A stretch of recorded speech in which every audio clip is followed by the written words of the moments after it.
and welcome to this special broadcast. I'm Shireen Bhan. Operation Synindhur is the new normal for India's stance against terror, said Prime Minister Modi as he reset the terror doctrine. His address to the nation on Monday was his first since India's military strikes against Pakistan in retaliation to the Pahalgam terror attack.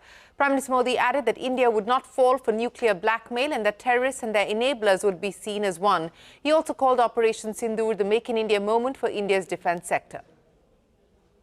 New age warfare में भी अपनी श्रेष्ठता सिद्ध की। इस operation के दौरान हमारे मेड इन इंडिया हथियारों की प्रामाणिकता सिद्ध हुई। आज दुनिया देख रही है 21वीं सदी के वॉरफेयर में made in India defence equipments इसका समय आ चुका है। Joining us now on the program to talk about where India stands today post Operation Synindhur, the big defence equipment moment. Is this a coming of age of India's defence industry as well as the geopolitical reset that we are currently in the midst of? Sanjiv Puri, President at CII, Kalyani, Chairman and Managing Director at Bharat. Also with us on the show are Mukundan, Vice President at CII. Gentlemen, appreciate you joining us here on the program. Mr. Puri, if I could start by asking you, we heard from the Prime Minister in his address to the nation and subsequently when he addressed air warriors at the Adampur Air Base, making it clear that Operation Synindhur is the new normal. It's the new red line for India's response to any future terror activities, whether terror actors directly or enablers of terrors as well. Now, from industry's perspective, how do you respond to what we've seen from the Prime Minister, what we've heard from the Prime Minister, and where India finds itself positioned?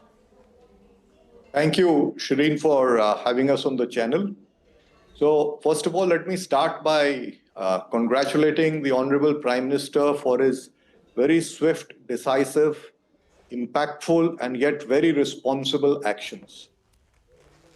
You know, it started with the targeting of terrorist camps, and then India also responded very effectively against the provocations, caused a significant amount of impact and damage to various strategic sites in Pakistan.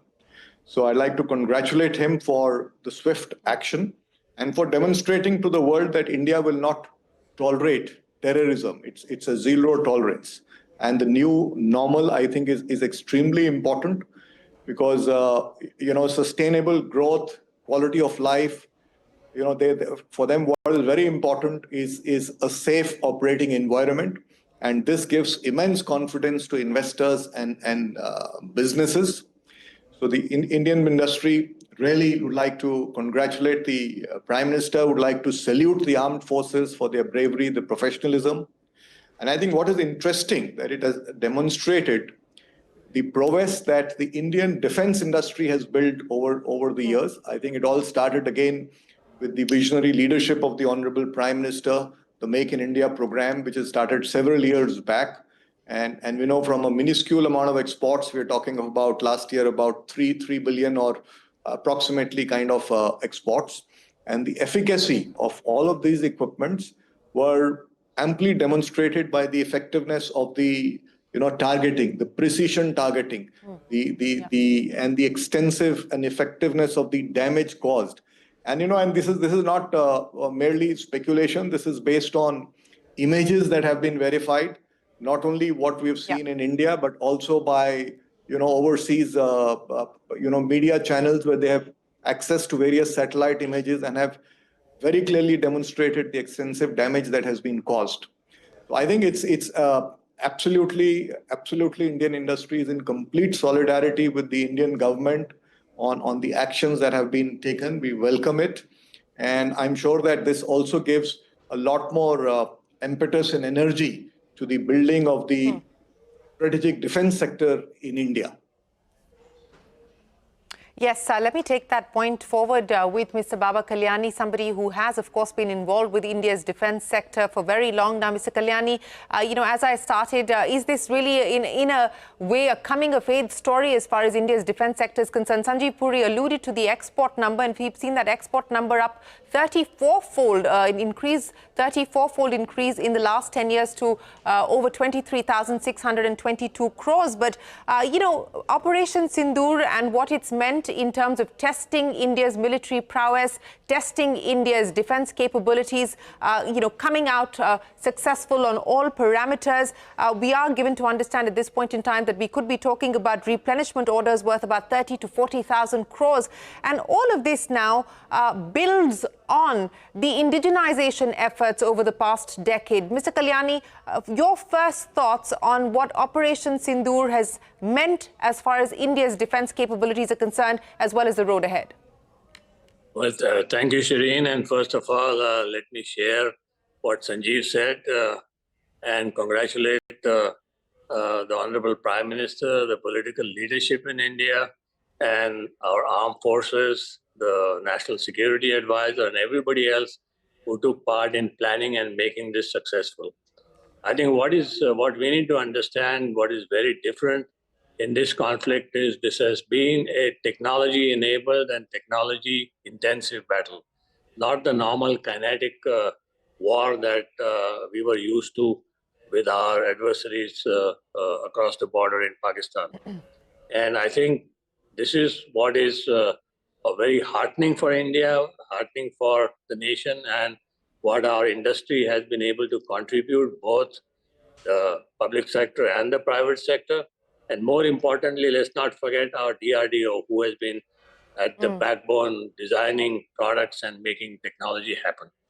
And I think this is a big change that has happened. We all see it in our own businesses where we are making defense equipments. And I think you will see India moving ahead very fast in the technology enabled battle scene that we had in this conflict. Having said that, I just want to caution that this was a short conflict. I think from our side it lasted 25 minutes, if I have heard the media correctly, and we should be prepared that something bigger happens. We are not caught napping, and we are ready with all our muscle power, all our technological capability, and all our hardware. And I think Indian industry is pretty much up to the mark. We are, more than just the business side. I think as Indians, we are extremely elated and very proud of how this has been handled, how our leadership has taken decisions and have made things happen in a very proper fitting manner. Well, Mr. Kalyani, since you talked about the length of the operation, just to be absolutely precise, it was 23 minutes to be exact, sir. That is how long Operation Sindoor, the first installment of Operation Sindoor, lasted, 23 minutes exactly. But let me bring in Mr. Mukundan into the conversation as well. Mr. Mukundan, just to take forward what we heard there from Mr. Kalyani, in terms of future readiness, future preparedness, he talked about the contribution of organizations like the DRDO, etc., but perhaps a need for even deeper, more robust private-public sector participation, partnership as well, especially on the defense side as we move forward, because at this point in time, in the geopolitical reset that we're seeing, perhaps self-reliance will be of critical importance. Thank you, Shri. Let me also join my two senior colleagues in congratulating and complimenting our government, our Prime Minister, and our armed forces on a wonderful, resounding message they sent across. And this was a very important message, fundamentally, because ours is a fight for peace. Ours is a fight for calm. And I think this was very important to do the way it was delivered, precise and short, as Baba Kalyani explained. And I think very clearly, in the long run, the point about Atmanirbharta, which the government has been saying, is actually most acutely we need to drive home in the area of defense. Because one of the things I did learn through this whole process is that when countries do export their wares, they actually reduce some of the capabilities of the equipments they sell to others. So I think in that context, if you had to be fully capable and measuring up to any form of threat and threat issues which we will face in future, I think we need to design and develop and ensure that we have equipments and the technology which is right up there, matching with the best in the world. What we have seen is the human ingenuity, the human talent which has come to the fore, but we need to back it up with material goods and technological goods. And we are right there, but we must continue the momentum. One of the things which I would certainly say is that what private sector does bring to the table is its ability to put together a time-bound and also very cost-effective solutions to be delivered in a way that I think it not only caters to Indian needs, but also the needs of India as it begins to project itself beyond the shores of India. So really, the government has taken many, many steps in the area of defense, especially in terms of public-private partnership, procurement from Indian companies, encouraging joint ventures with the overseas partner. I think that momentum should continue, and I'm sure that more avenues will open up for us. And this defense spending and defense development, as I call it, should be seen as expenditure and an investment in peace. Many of us mistake that, whether it can go into other sectors like education. Certainly those we need to do, but I think this is one of the critical thing.